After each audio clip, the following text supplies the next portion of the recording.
Every day, paint some more. Hurricane prepper Jeff Fuller has some wisdom to share. He's painting his interior block walls with Drylok Extreme. Fuller says it's an easy way for residents to flood-proof their homes while they're waiting for a permit to install drywall. You want to do this now before, obviously, drywall and everything else goes back up on your walls. Fuller says it's basically a waterproofing membrane you can paint on the wall. He makes sure to get the seam where the block meets the slab. Fuller also recommends using hydraulic cement to fill any holes in your walls or floors. Sometimes spotting them can be a challenge. See that hole? That's a big hole. That's an old dryer vent hole, and it goes from, it was behind my pantry cabinets and behind my garage cabinets outside.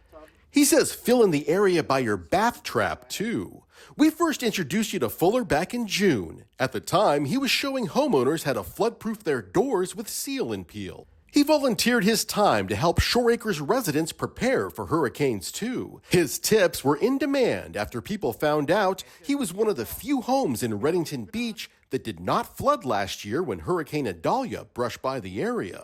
But this year, Helene proved to be too much. You can still see the water line from Hurricane Helene when the storm sent 4 feet of storm surge to Fuller's home, flooding him out for the very first time.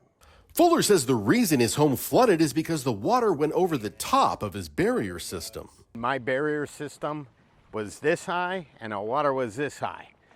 And the barrier next time will be substantially higher. Fuller recently moved back into his gutted home. He's looking to save money with no rent and calls it camping. Just be aware, if you're going to the bathroom, there's no walls. Fuller wants to live in a 1-story home with no stairs. He's going to stay and plans to rebuild. I am not going to be defined by one flood. This is the first time this home has flooded in 72 years.